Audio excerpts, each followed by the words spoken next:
Hello, friends, and welcome to Monday's edition of the Kings of Anglia podcast. Just before we started rolling there, Ross dropped his phone, so hopefully that didn't get on the audio. Welcome to Monday's show. It was an underwhelming weekend for Ipswich Town. I hope you had a good one. But certainly one of the success stories, if not the success stories of the weekend, was the Ipswich Town women making FA Cup history.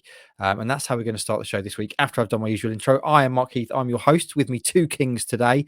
Andy Warren getting some culture in Milano, the big porker elsewhere, Mike Bacon. So I'm joined by Roscoe and the Dr. Stuart Watson. I'm going to start with you, Stewie. How was your weekend? We're going to talk about it in greater depth when we get onto the Morecambe Jolly Boys outing. But how's things? Yeah, good, thank you. Yeah, a frustrating result at the end of a frustrating week, but in terms of travel and stay and everything, all went smoothly. Thank you. Super. And speaking of smoothly, obviously always goes smoothly with young Roscoe. What else are you dropping there? What's going on? Rossi? Oh, it's not you this time. Fair enough. It's Watson. He's pointing the finger at Watson. Rossi, how are you? You look like you've been for a run, but you're telling me you've just stepped out of the shower. Yeah, no, I won't be doing an early morning run. It's now just a nice shower. I'm currently in a different location. Last week I was on a retreat at my dad's. This week I'm at Liam from Crews because unfortunately my house is infected. So I'm here. Rossi isolating at Liam from Crews. Liam from Crew is a saint, Rossi. He is. A very good man. Obviously drives you everywhere, and now you're living with him, which is tremendous. Thank you, Liam from Crew. Liam from Crew also on that topic wrote us a report yesterday of the Ipswich Town ladies making FA Cup history again, beating fierce rival Southampton at the Gold Star Ground to reach the FA Cup quarterfinals. First time ever. Some seriously big guns ahead. But this game, Rossi, I know it doesn't sound like it was the best game, but the ending sounds mental. I'll tee you up. So basically, essentially what happened was it went to extra time. Anna Gray pops up, scores a great goal. Looks like for all the world, Town are going to do it in extra time. And then literally with the last kick, technically head of the match, the Southampton keeper comes up for a corner and bullets a header into the top corner. And it goes to a shootout, which Town then win. They pick themselves up and win the shootout. What a day. Tell us all about it. Drama. I will nick Liam from Crews basically title. We Tyler two goalkeepers because Southampton goalkeeper getting that late equaliser to take the game to penalty shootout, and then of course Sarah Quantrill saving two penalties. But the first 90 minutes, just forget about it. Was a dreadful first 90 minutes, in my opinion. But it's because it's two good sides battling out, cancelling each other out, defending fantastically. But extra time, drama. Anna Gray with an absolute rocket to make it 1-0. She goes and celebrates the wrong way, so I'm a bit annoyed about that. But she scores, doesn't matter about that.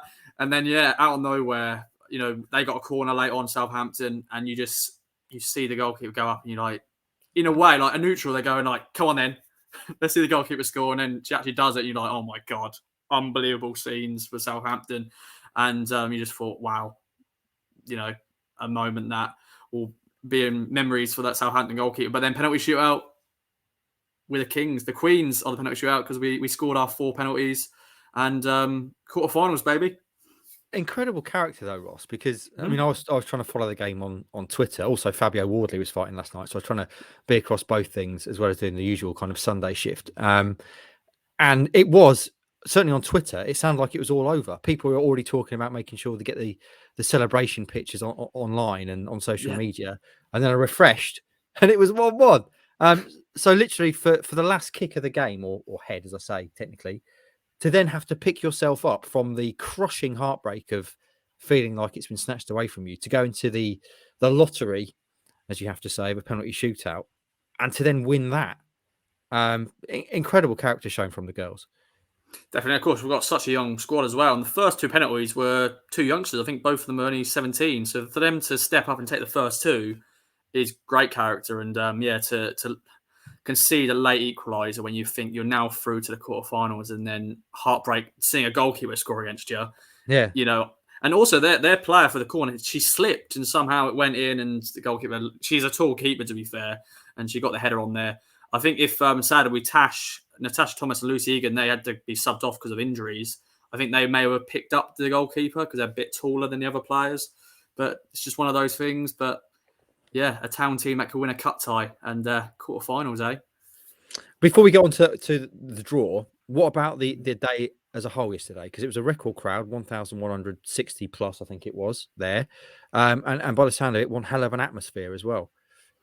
Yeah, it's great that the Gold Star looks great all in blue. Southampton brought a few fans as well, which is good to see. But yeah, over 1,000, fans there. The future of the women's sort of supporters, really. There's a lot of young kids there, young girls who are aspiring to become a footballer and to see their heroes on the pitch. That they want to be the next Natasha Thomas, the next Anna Gray scoring that rocket. It's just a great occasion all around. A lot of media as well, a lot of photographers, a lot of cameras about, and it's a great occasion. And the players, they stepped up. I'm sure a lot of them were nervous going into this game. They know it's going to be a big crowd, and good atmosphere. And thankfully they got the win. And the scenes at the end was great. Everyone celebrating, hugging. I was struggling to try to decide who to take pictures of because everyone was like here, there, and everywhere. And I'm like, you're trying to focus on everybody at the same time, but you can't. And then, but yeah, great celebrations at the end. And yeah, there we go. I think for me, that's the great thing about it. We had it on the back page today. Obviously, it was online last night, thanks to Liam and your efforts getting the stuff across. There was a great picture of the girls all jumping in the air, running across the pitch, celebrating. Stewie, you're a father of a young girl. In terms of inspirational purposes, this is something it's got to be great to see, hasn't it? Yeah, I think what Ross has just said there is, I think if you can see those role models in front of your eyes, that makes a massive difference to anyone at a young age, doesn't it? If you can see a future version of yourself kind of doing something. I've taken my little girl who's 5 now to watch the Ipswich women before. She's a little bit younger, attention span started to wane, but the first thing she was sort of struck, even at that very young age, stereotypes get embedded. It's amazing just through sort of general media and society and get sort of in their minds. And she was just blown away straight away. Oh, it's girls playing, Daddy, I didn't realize that. And it's not something that she's been taught. It's just something through osmosis she's probably seen off the TV or whatever. She just assumed it was a men's game. So yeah, fantastic. And as Ross says, if that inspires just a handful of young girls to sort of get into the game and play, then that's fantastic. And I can't wait for the draw later tonight. It's we've got some big guns in there, haven't we? Yeah, the draw's tomorrow morning, Stewie. Tomorrow, sorry. 9:15 a.m. tomorrow morning, live on BBC One. And there are some serious big guns in there, Rossi. Chelsea, Arsenal, top 2 in the Super League. Man City in there. Obviously, Town have got history with them. And lots of other names in there. Everton, Stewie, as well. Roscoe, who do we want? Do we want a proper big gun, a Chelsea Arsenal trip to one of these grounds where in reality they're probably going to lose, or do we want a winnable tie? Is there a winnable tie in there? I know Coventry United are in there.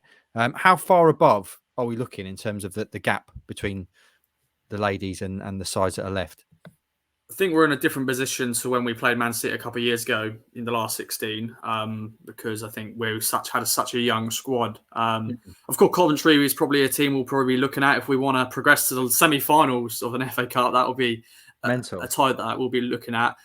West Ham, it would be a good tie. They're a team that we could battle. But yeah, likes of Chelsea, Arsenal, Man City are probably the dream ties in terms of playing against those superstars in women's football. Playing those big ties, and that will bring a lot of media interest. Birmingham is sort of a bit of a derby for Charlie Baxter, assistant manager. He was a coach there, so he'll probably like to face them. And yeah, Everton is another team who are a team that we could, really challenge. But I think any team, it will be an interesting game, and hopefully it's not a 10-0 defeat. I'm sure. Do you think sort of Man City again would be an interesting, just to see how much progress has been made?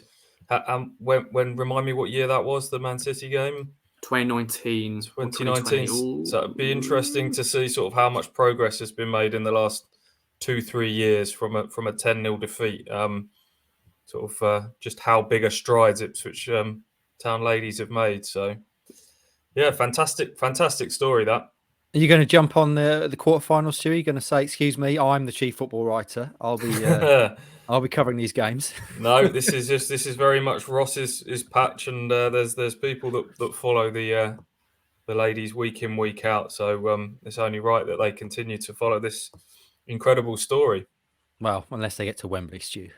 Then we Ow. might. Just for those who don't know, Ross, which is definitely me. What is the difference in terms of level? So obviously you've got the Women's Super League there. We've mentioned Chelsea, Arsenal, Man City. How many leagues above Town are those sides? So yeah, you got the Super League, then you got the Women's Championship, and then Town are currently in the third tier, the National League. And there's a long title, so I won't probably mention that. But yeah, so it's just 2 levels. So basically, we're League One in the women's team. You know, we're League One, so it's similar to the men's pretty much. So there's a gap there, but cup shocks and all that. Yeah, I don't think there's much hope of the men's team drawing a Man City or Arsenal or Chelsea in the FA Cup for foreseeable future. So fantastic. Congratulations to all the ladies. Really, really good stuff. Great to see. Really inspirational stuff as well. And Roscoe, I assume there's going to be a Tractor Girls Talk special, is there? Coming at you there later will be. Week? Yeah, the Town woman skipper Blue Wilson will be joining me. Unfortunately, of course, she's currently out with a long-term injury, so she wasn't able to play in this game, but she was still on the sideline celebrating. But yeah, look out for that later in the week. Superb. Draw, as I say, tomorrow morning, 9:15 BBC One, so look out for that one. Right, from fantastic Ipswich Town news to underwhelming Ipswich Town news. Another frustrating draw at Morecambe on Saturday, Stu, with a hell of a journey behind it. By way of a segue, you said, ask me what me and Andy did Saturday morning in Morecambe. So that's what I'm going to do. Let's start this segment with what did Stu and Andy do in Morecambe on Saturday morning? Yeah, well, we made the trip up Friday afternoon, got up there, had a nice curry Friday night. And then in the over that curry, we were sort of discussing what we're going to do tomorrow. We've got a few hours to kill before the game. We're on the Lancashire coast, Morecambe. Could have gone and seen the Eric Morecambe statue. No, let's get competitive. I said, let's got to play a bit of crazy golf, haven't we? I've got to take on the man who has been ranked number 59 in the world at crazy golf. Ask me who won. So yeah, as you say, Hutchie famously competed in the World Championship of Crazy Golf, former world ranked. I suspect from your general smug demeanour, Watson, you gave him a bit of a lesson, did you, on the old golf course? Correct.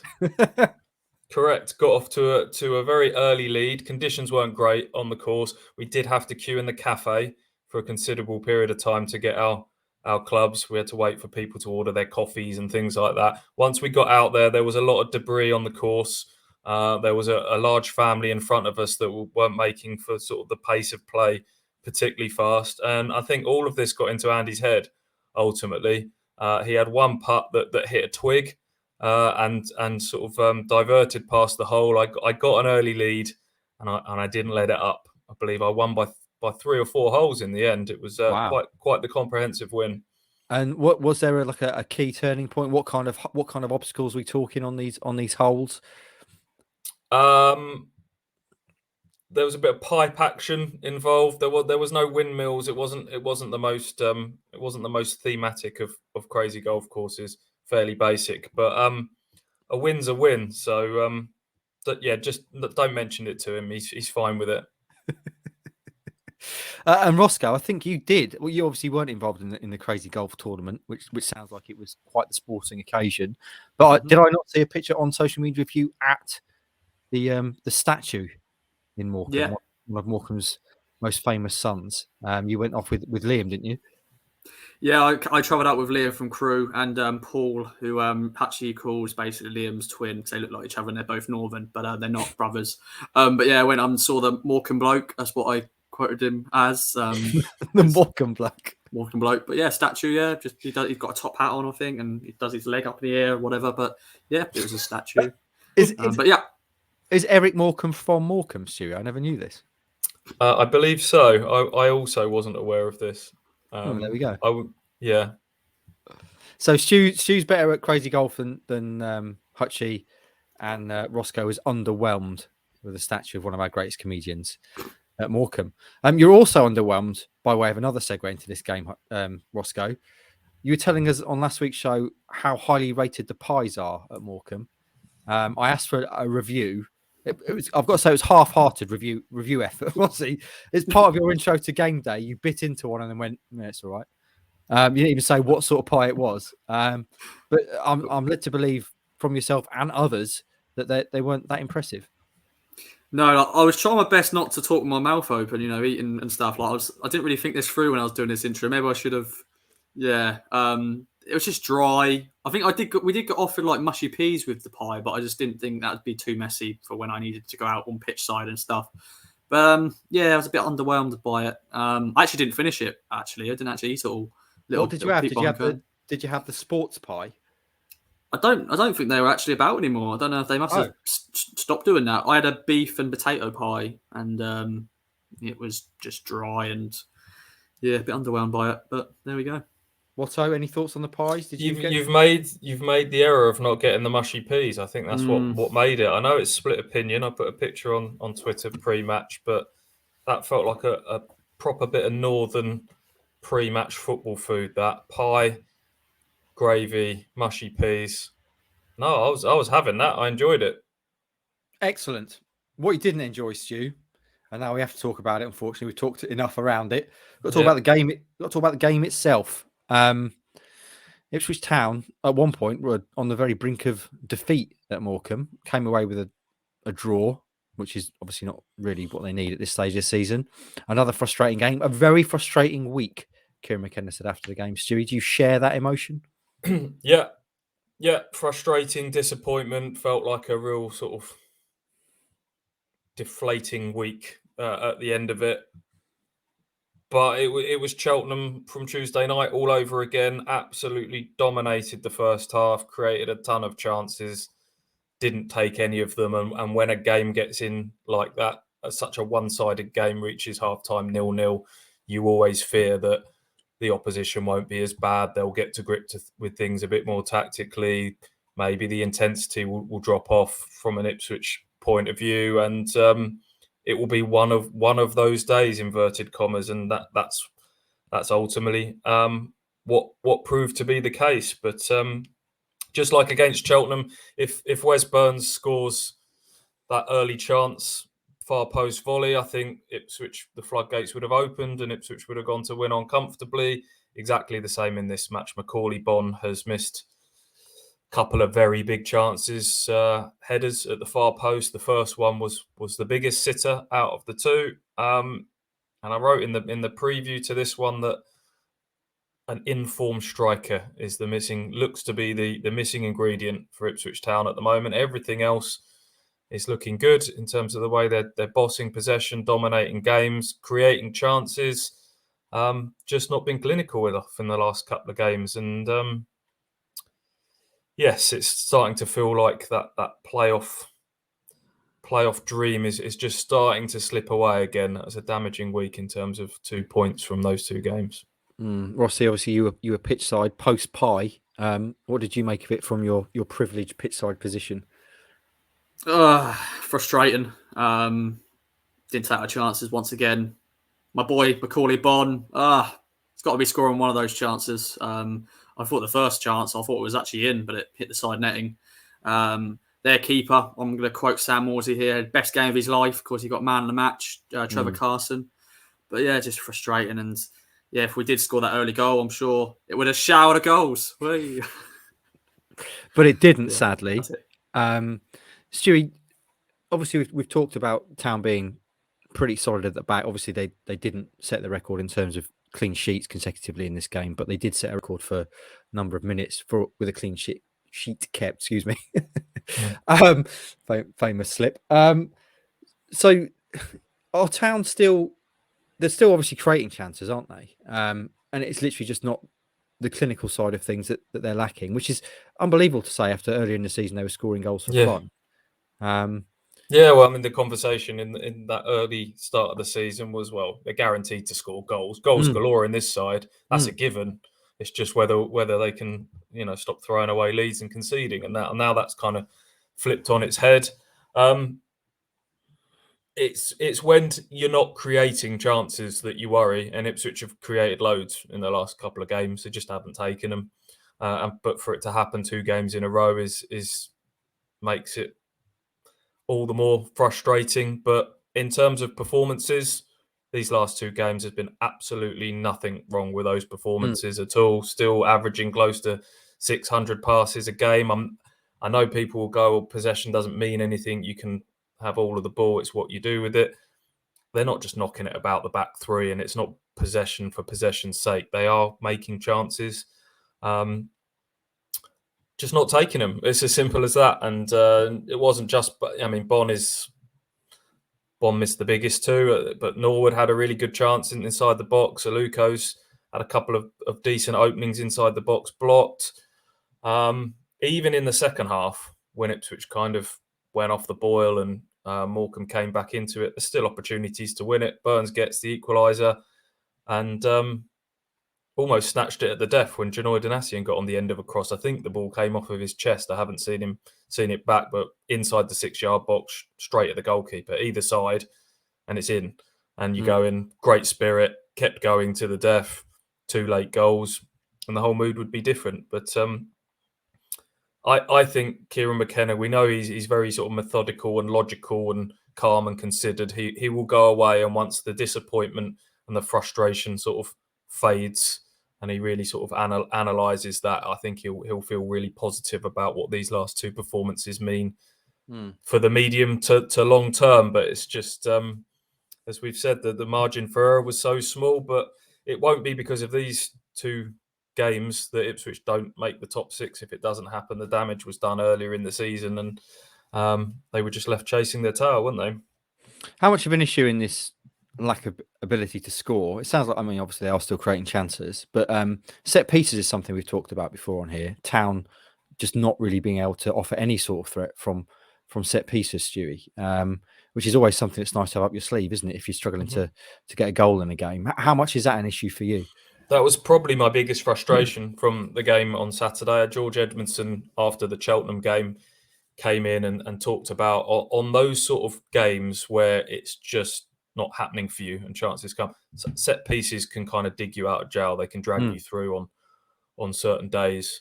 And I think he got his head on one, didn't he, at Cheltenham from a free kick and glanced it wide. And Wolfenden looped one over, didn't he, a header. But the set pieces at Morecambe were really poor. I think they had 12 corners in this game and never really looked like scoring from a single one of them. No Lee Evans in the team, of course. Dominic Thompson took the corners sort of for the majority of the game on both sides. In general, his were quite sort of high and loopy and easy to deal with. And then when Connor Chaplin came on, he took over and the majority of his sort of hit the first man or, failed to get beyond the near post. So that is definitely something Ipswich need to improve. They need to add that extra string to their bow, because you only have to look at England at the World Cup in 2018 and how important set pieces can be. You need to look at Ipswich Town going back a few years when Berra and Chambers and Tommy Smith were regularly chipping in from set pieces. So during these little moments in a season, which Ipswich are having, where the strikers have gone off the boil, the set pieces definitely need to improve. And I'm sure that's something that McKenna will be working on, given how detail-oriented he is. Rossi, strikers, not scoring, can't hit a barn door. Your boy Bonn, I think, is 1 in 20 now, goal drought-wise. Norwood, after that tremendous kind of resurgence, has gone off the boil as well. One of our columnists, Terry Hunt, North Standard today, said, the problem's obvious. We can't score goals. So let's see Joe Pigott and let's see Tyree Simpson. He says that he can't do any worse, surely. What would you say to that, and where do you stand on the strikers issue? Is it something like this? Strikers, forwards are confidence players. Obviously, we know they've been rotating. Is it just now the time just to go, right, you are my first choice. You're going to play every game, and I trust you're going to score and then keep scoring, sort of thing? How would you approach it?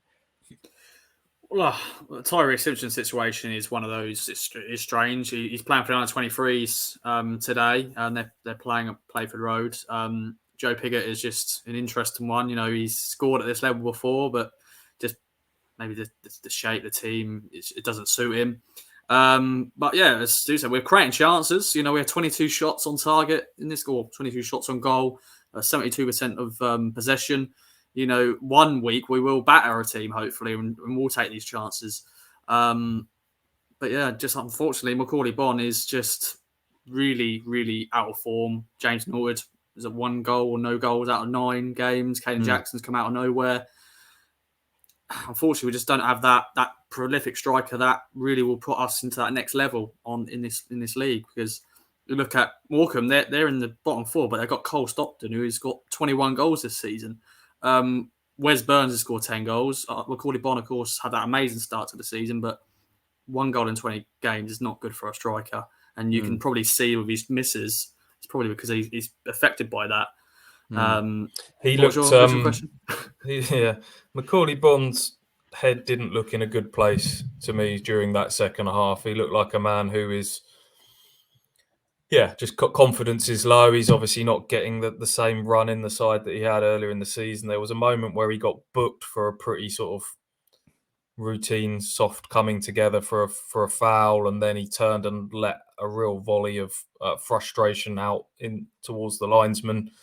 When he got substituted, he sort of trudged from the field with a real sort of slow shake of the head. I've never known a season, a player to have such highs and such lows within a season. Maybe all the stuff around sort of won't he leave in January and his future and all of that stuff. He's had things going on off the field as well in his personal life, which he's documented on social media with him and his partner, and trying to conceive and stuff like that as well, which we always talk about. We underestimate things away from football can affect form as well. But that was sort of sad to see sort of Macaulay Bonne toiling a little bit like that when he came off in the second half. But we shouldn't get fixated on just him. He's not the only one, and it's a strange one, isn't it? Because you're talking about now, do we turn to Tyrese Simpson, and are we just writing off all of these players because Piggott has scored goals at this level, plenty of them, and Norwood's the same, and we're all in love with Macaulay Bonne just a few months ago. So do you just give up on these players, or do you do what you've just said and almost now just say, yeah, you're going to get a run of whatever happens, you get the next 3 games or whatever, and that maybe is what 1 or 2 of these players needs to hear. We've really praised the McKenna sort of forward rotation, pick players for specific games, and it's great when Caden Jackson comes in against MK Dons and it's part of a really specific game plan. We're praising him to the hilt, but then all of a sudden people don't score, and it's like, oh, is the rotation stopping people getting some rhythm? So I guess you can't have it both ways. So I don't know. What would you do, Stu? Because we know your partner in crime, one of his famous sayings on here is, if you can't score goals, you can't win games. And Town are struggling to score goals, certainly from the strikers at the moment. So they've got Bonne, they've got Norwood, they've got Piggott, they've got Jackson, they've got Simpson. What would you do? Would you say my go-to if you're looking for what is you need goals and you need a striker to start scoring goals? I think James Norwood's record, if you look at all of them over a period of time, is the man that has got the best sort of goals per game record. He's the one that if a big chance fell to any of them, he's the one I'd be hanging my hat on the most.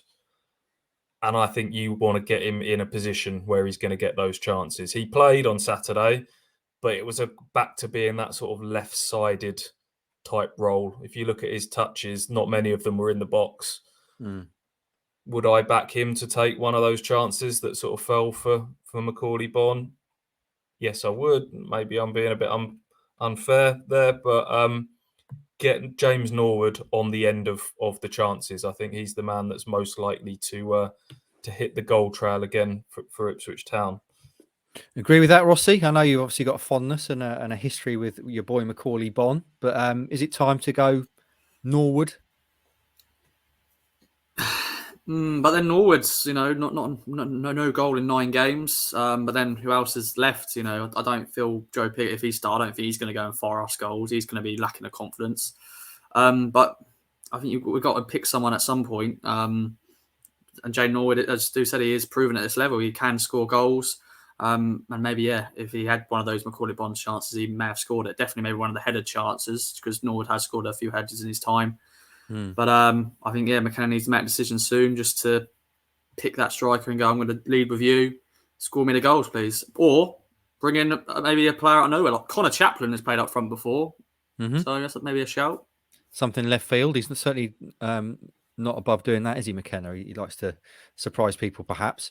Stewie, I know it's part of your Stu Says today, which I thought would make an interesting chat as well. You're talking about the loan players, Thompson and Backinson, and also our columnist Terry, I mentioned earlier, says Bon at one point nailed on that he, would be trying to sign him, and now he says, as far as he's concerned, it wouldn't surprise him at all if he goes back to QPR. In terms of the loan players and trying to impress and trying to earn a permanent move, Stewie, what have you made of the likes of Backinson? And obviously came in at the weekend. We knew that Evans couldn't play. Thompson has been up and down, and even someone like Macaulay Bonne, who's been absolutely on fire. He's got all the narrative behind him, and now it's actually a genuine conversation. You're thinking, well, can Town do better in the summer?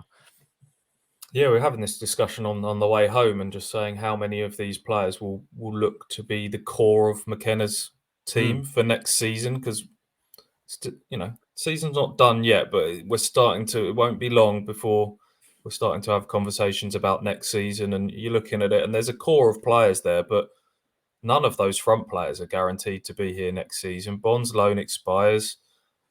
Jackson and Norwood both out of contract, and Piggott's the only one under contract. And the way things are at the moment, it wouldn't shock you if both parties came to same as Scott Fraser, both parties came to the agreement that it's just not worked out, and thank you, and maybe we'll move on. But we'll have to see on that sort of top end of the pitch. But the 2 January ones,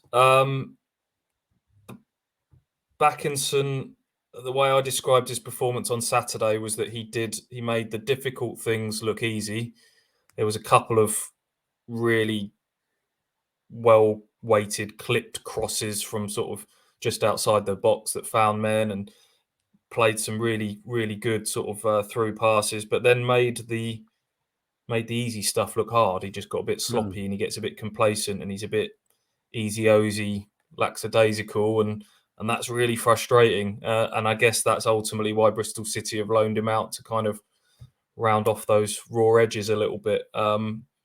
So I think there's a lot of work to do from his perspective to kind of turn that loan permanent, which Ipswich have obviously got the option to do. Dominic Thompson was growing and growing on me game by game, but fitness has been a real issue for him in the last couple. Both the Cheltenham and Morecambe games, he is fatigued badly. Someone's just pulled the plug on him. He's gone down to 0% battery, and just there was a moment in the second half where he gave the ball away, and you could just tell he went to sort of start his recovery run and then just stopped because he had nothing left in the tank.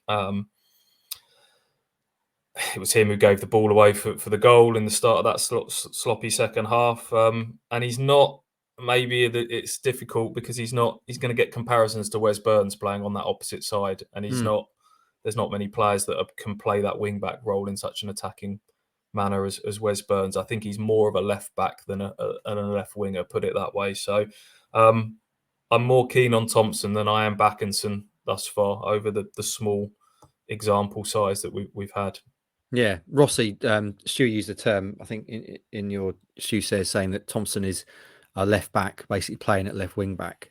So is it time to look at other options there? We've obviously got Matt Penny. We've not seen Matt Penny for a while. KVY would be an option as well. Is that something you'd look to be doing going forward? We've had this problem all season, haven't we? Even for the last couple of years, that left side we've always had problem with. And as Stu said, Wes Burns is perfect for that position. He loves attacking, he loves getting forward, scoring goals. But yeah, Matt Penny hasn't really impressed me when he has played. I know he can play that left wing back role, but KVY, once again, I've seen he's playing for the under-23s today, probably to get fitness. But I haven't really liked him there either. So we haven't really got many options, to be honest. Do we just stick with Thompson because he is here on loan? I'm sure Brentford will want him to play. But that has been our problem, and hopefully that is McKenna will be looking at that and going, I need to improve on that next season. But there's never an option there. But I echo what Stu said. Thompson does look knackered. So maybe this weekend, maybe he'll just get rested and we could get thrown someone random in that position, maybe. It was interesting that he didn't put either Penny or Vincent Young on the bench. We had 4 attacking players on that bench and no fullback, which I thought was a little strange, given that we'd seen Thompson sort of fade on the Tuesday night game to not have a sort of a backup option there. Surprised me, shall we say? But Penny's had his ups and downs. Ultimately, there's a reason we were talking about Ipswich needing to strengthen that left side when we went into January, but maybe just get some crosses into the box. And I would say sort of Penny has his faults, but I think he can deliver a cross from that left-hand side, and that's your go-to option. Just get someone like Norwood attacking good deliveries into the box and see what happens. Vincent Young's obviously sort of a bit more direct, a bit more dynamic, but I think his natural instinct is just kind of the step overs and cut inside and do all that sort of stuff. So yeah, it'll be interesting to see who he goes with at the weekend. Okay, obviously another long trip this weekend to Fleetwood. Some interesting, spicy narrative going on in that game. Obviously, Toto and Ellis Harrison both playing for Fleetwood, and we'll get onto that later in the week. Joe Garner as well. Joe Garner, yeah, fantastic, superb. Lots to talk about then later on this week, Thursday, when we do our second pod of the week. Anything else to mention from Morecambe, chaps, before we move on to the wider picture? I have two things, if that's all right. Of course. I mentioned on the pod on Thursday that I never thought I would ever go as far as Morecambe, and I would actually go back to Morecambe. I really did enjoy myself on the seaside. Nice. Morecambe is a very nice place. Maybe the other bits of Morecambe I didn't visit maybe isn't as good, but just the seafront, the bay. Luckily, it was a nice day, but I just was looking and just like, Morecambe's a nice little place. A long way to go, but a nice little place. So yeah, and the fish and chips I had after the game was spot on to end the miserable result. And the second shout out goes out to Joe and Ryan, who are keen listeners. They're also weirdly Inverness fans. They both live up in Scotland, but they are town fans as well. And they run the ITFC Scotland page on Twitter. So any Scottish fans listening, check them out. If you want to come to games and do meetups, watching games up in Scotland, you can. And what makes it more weird, of course, Liam from Crewe is also an Inverness fan because that's where he lived and grew up. So it's sort of just random that we bumped into him in a pub in Morecambe, and they were there, and it's a small world, just a small world. I'm up for an Inverness tie-up. Inverness is a beautiful place. So yeah, maybe KOA Live Inverness coming to you in a few months. Stewie, you wouldn't have heard the pod because obviously you don't listen to it ever, but Roscoe saying that he never thought he'd travel as far as Morecambe last week, which was a charming moment. And I'm pleased to see that when you realised that dream, Rossi, that you liked it. So fantastic. You're not going to be in Fleetwood this weekend, but I doubt you have a similar feeling for Fleetwood as you would Morecambe. Right then, chaps, shall we move on to the wider picture? Ipswich Town now have 11 games left to get into the playoffs. We've always said it's looking like a very tough ask. Stewie used the term today in your column, which I keep referring to because it was excellent. Not quite mission impossible, but mission highly unlikely now. There are 11 games left. Town on 53 points. We reckon 75 points gets them in. So they need 22 points from the remaining 33. How are we feeling, Stewie, about this task? March, obviously, they've got some huge games in March with the likes of Oxford, Plymouth, Portsmouth, Wigan still to come as well over Easter. How are we feeling sitting here today, Stewie? It's not over till the fat lady sings, I guess, but it felt like a really damaging week in terms of points. By sort of Wednesday, that gap could grow more. Obviously, there's games in hand for several of the teams around Ipswich competing for those playoff spots. It's what makes it all the more frustrating is we felt like there was some real momentum growing after that Burton game. Even if they'd have got 4 points out of those two games, I think there would have still felt like that sense of momentum. But that's now you're going into those games against the likes of Portsmouth, Oxford and Plymouth needing to win the majority of those when you might have been able to, a few more wins you might have been able to go into those thinking a draw's okay here. But as I said right at the very start, it's not these last two games that have done the damage. It's that start, and I think that it's felt for a long time like that was going to be ultimately the narrative of this season. How damaging that first 7-8 games was. Roscoe, I'll read these fixtures for March before we come to you, because it's worth just recounting them. So this Saturday, obviously, they're at Fleetwood. Next Tuesday at home to Lincoln. Following Saturday at home to Portsmouth, obviously a side they tonked earlier in the season. Saturday 19th of March away at Oxford. That's where they've already sold out the away end. Fantastic. And then finish the month of March at home to Plymouth. Hearing those fixtures, how does that make you feel? Well, if we got 6 points out of the last two games, I think we would be thinking, all right, it's still on here. As you know, I famously said the season's dead in December. I hate saying I could be proving A1 right because it's on paper, it's looking happening. I think it's a lot of mixed emotions because there's so much positivity going around the club at the moment. McKenna has brought a new life to this team. Every week, it depends on teams around us who are dropping points. And how many points was it on Saturday? Was it 2 points, 3 points? We're off the playoffs, and we're thinking, this could happen. We could be going to be in the playoffs, but we can't rely on other teams around us dropping points. We've got to go on this run, and unfortunately, we can't go on that momentum run. But I'll just stick to that point. Season's dead. Enjoy it. Yeah. Just revel in that, Rossi. I don't want to. I'm not happy about it, but absolutely not. But equally, I mean, if Town do come through March, Easter looks hellacious. Rotherham away on Good Friday, and then Wigan at home on Easter. Yeah, but then I was kind of looking at that and thinking those two games obviously look difficult on paper, but the fact they're coming that bit later, you're starting to think, well, Rotherham could be up by then. And how many times do you see a team naturally kind of lose a bit of that edge once they're up? And so I was looking at these fixtures and thinking that they're all kind of in quite a nice order for McKenna, that there was a chance to build some very winnable games that were leading up to that 3-game block that always jumped off the page: Portsmouth, Oxford, Plymouth at the end of March. And I just thought if they could get into those 3 games within touching distance, you never know. And then they could have, taken some real confidence into those 3, got whatever out of those 6 points out of the 3 games.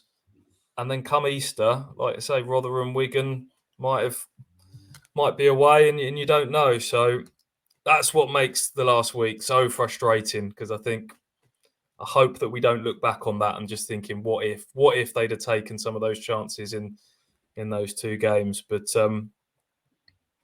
you never know. Fleetwood away, very winnable Saturday. Lincoln are in a horrible run of form, getting dragged right into the relegation zone at home. Two home games back to back with Portsmouth them coming. So we'll see. It's the hope that kills you, as we so often say. I mean, you could argue, of course, that playing sides that are above them, that they need to claw back points on. It is a positive, isn't it? So it could still say, we still have it kind of in our own hands, as long as they get those wins. As we're talking about how difficult it looks to get into the playoffs, and it always was going to be a massive job, let's be honest, for McKenna when he came in. We shouldn't lose sight, though, should we, Stewie, of just how positive things have been since he's been in. I mean, what is it now? How many games has it been now? 12? 12. 2 points a game, which is automatic promotion form over a prolonged period. The goals against record is, still we're only talking about 5 goals conceded in 12 games, which is remarkable. I think they've had the lion's share of possession in all 12 of those games. We talked about some of the stats of 22 shots from Saturday, whatever it was, against Cheltenham, playing some really good football. Players that were completely out in the cold have come back and playing some really good football. Yeah, there's so much to like at this moment in time. Just this calm, considered, open manager that people are really buying into, knowing that the ownership are going to back them again in the summer. Whose stomach was that? That's mine, friends. That was quite audible. That's the power of the. Apologies, friends. I've had meetings all morning. This is now, what is it? It's coming up to 1 p.m. I've not had anything to eat since my omelette this morning, and Heath's treat tank is empty. So I need to sort that out after we finish recording. I do apologise. Yeah, no, loads to like at the moment, isn't there, about Ipswich? Just tinged with a bit of what if for those last couple of games. But going forward, it feels like the super double oil tanker that Mark Ashton talked about turning is finally turning. So yeah. It just would be nice for it to fully turn, wouldn't it? I mean, we've been talking about things turning since Lambo was here.